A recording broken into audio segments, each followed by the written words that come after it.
Listen, I don't do redos. I just don't do it. I've got this channel here. I've had like 680, 690 consecutive days of YouTube videos every single day. Not a single day missed. No weekends, no holidays, nothing like that. Consecutive content for almost 700 consecutive days. And I don't do redos. And what I'm talking about is usually my videos are a week or 2 weeks before the drop date of a sneaker, so I can give you guys advice about what's coming up, maybe give you sort of some tips about what to look for in a shoe, and then you get to think about whether you're going to pull the trigger and go and get one for yourself. But because of that, when you're doing like 1 or 2 weeks before the drop date, once you've shot a video and the drop date's on its way, new information often comes in. And I'm talking new photographs, new promotional materials, new information from the company, especially with Adidas, to be honest. Nike's not so bad, but Adidas have a tendency to sort of drop their information a bit closer to the drop date.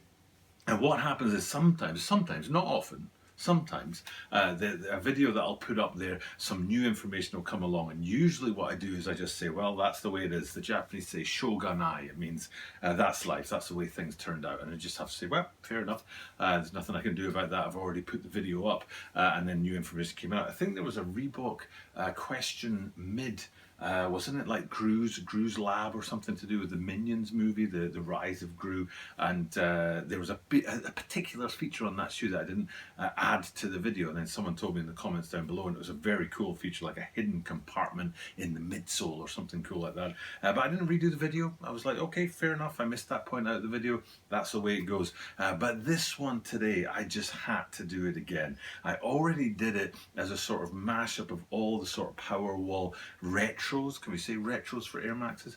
Retros that are coming out. 2005's Powerwall set is bringing back some of those shoes 15 years later, and these Air Max 1s are particular to that.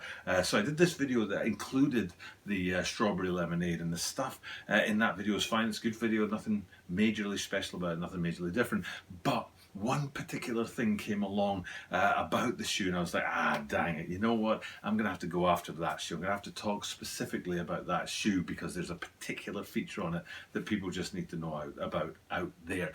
So without further ado, let's get into this. This is my second video about this shoe. I apologize for the duplicate content, but I just had to do it because of one particular thing, and we'll get into that right now as we take a close-up look at the upcoming release of the Nike Air Max 1 Strawberry Lemonade.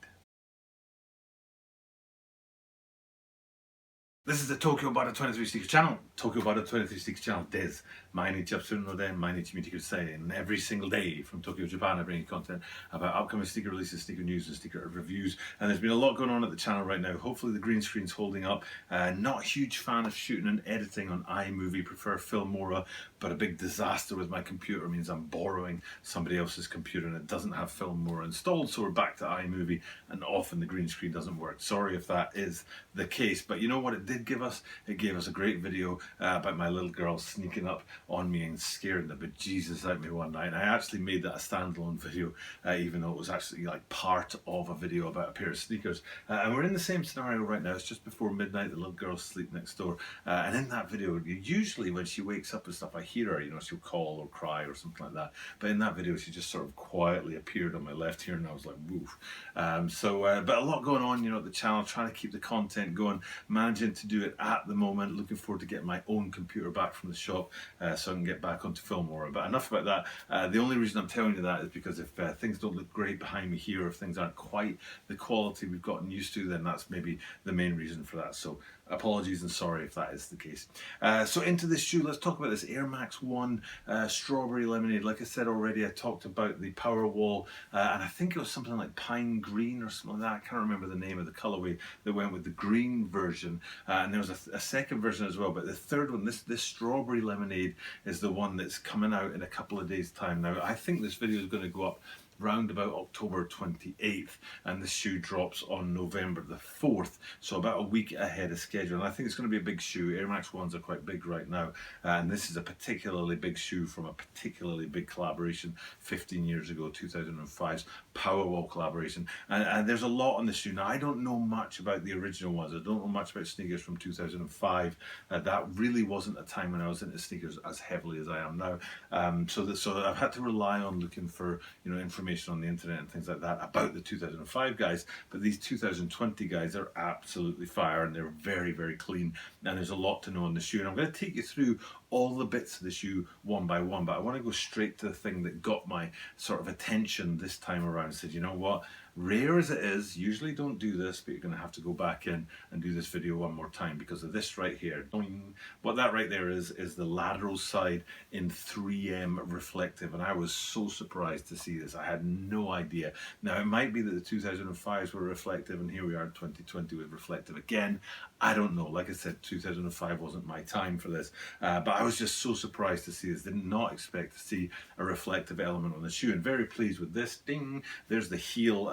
Probably over about here. I think I didn't center that photograph because I wanted you to see that specific detail, which is, yes, the 3M reflective on the heel, but also there's always on these Powerwall Air Max 1s, there's always one little bit of design that's a different color to the rest, and even in the 3M reflective you can still see that there, and that's kind of cool feature of the shoe. And we'll get into the details of what that is right now as we go into the rest of the shoe. But like I said, I just wanted to tell you straight off the bat, the reason why I decided to redo this video, which is rare for me, is because of that. Those pictures had no idea when I shot the original, so I had to come back and look at it again because it's very clean, very cool, and coming very soon. So hopefully people are interested in that and also interested in the rest of the shoe. So back to the lateral side, looking at the total shoe, there's one particular thing about the whole shoe I want to think about, and that's the 3 different phases of pink. I want to talk about that when we zoom in on, I think the toe box might give us a look at all 3 phases. In fact, I'm pretty sure it will. And what we're talking about here is on the toe box, that mesh toe box there, which is a slightly deeper pink than the rest of the shoe. And that's balanced out really nicely by the leathers that make up much of the upper on the shoe. And you can see those 2 pinks side by side in, like I say, the mesh of the toe box and then the wraparound and leather on there. But what I'm most interested in is the way that the main feature of the upper, which is that air repeating branding, tessellated branding, I don't know if we can call it that, but the air repeated branding all the way through the upper, it's sort of sandwiched between those 2 pinks. So having the light pink of the leather mudguard and the slightly darker pink of the mesh toe box really works when you've got that middle section in that repeating air motif. And speaking of that repeating air motif, let's zoom in on it, and you can really see from afar it just looks like a sort of pattern shoe, but when you zoom in a bit closer and you look at it, you realize that it is actually the word air repeated. And not only that, hopefully I've zoomed in well enough, but below the A, I think it is, you'll see a little swoosh in there as well. So it's a very cool feature on the shoe. And then we want to look at a couple more details. I think there are 2 main details that I want to take you guys to. And the first one is this right here, which is the tongues. And you can see what you've got really up there, which is kind of rare, is a single swoosh as the only kind of piece of branding at the top of the tongues. But even rarer still is that on top of that is a nice big strawberry sort of emblazoned up there to give you that strawberry lemonade effect, which is very cool. It's nice to see that kind of branding and that kind of design up there. But what's also very cool is the yellow kind of motifs in the shoe. Now, the first place I want to do for that is to go backwards. Even though this is a mainly pink shoe, the yellow motifs are quite important. So if we go back from the tongue and look into the insole, you see that very heavily fruited up insole on the inside, and there's an awful lot of yellow in there, even though it's sort of a strawberry red kind of shoe, but there's plenty of yellow going on that insole, and then that sort of gets repeated in larger and larger sort of increments in the main elements of the shoe. So if we go back again from there, I think, you know what, instead of going back, what I'll do is I'll take you to the lateral side and look at this from the side. What you're looking at right now is the yellow laces, but also that top eyelet in yellow as well, which complements that insole that we already talked about.